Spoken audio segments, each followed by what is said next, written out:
In honor of the great Gene Hackman dying, I watched a movie last night that I've always wanted to see by him, which is The Conversation. This is by Francis Ford Coppola. It's 74.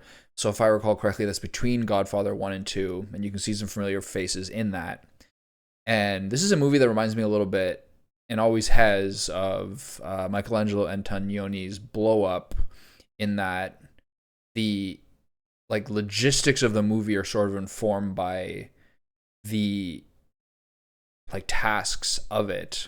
In Blow Up, you start to use those photographs to find the story. And this is very similar to that, in that you see the ways that the audio engineering in the movie and the very deep technological details of it inform the story, and the way that it expands and reveals a pretty tricky plot, and one that seems almost surreal in the last quarter of it, through the use of all this, what at that point is probably breaking cutting edge technology, is really fascinating to watch.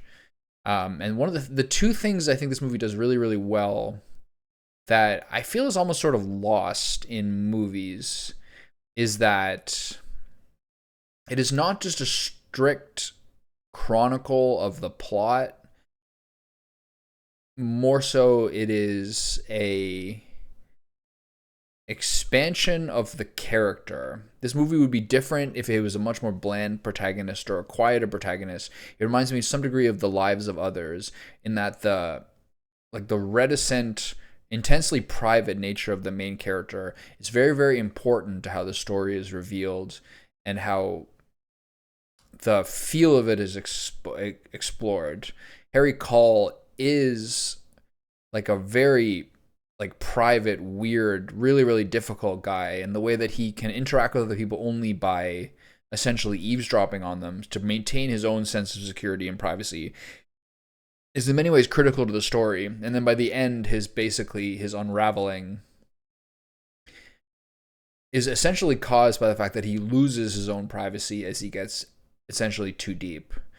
This is a movie that might not have a broad amount of appeal to it, but I think is extremely enjoyable to watch on a quiet evening, and to watch privately. And again, this is just that beautiful, dark, precise 70s aesthetic, which shows the paranoia of the time so well.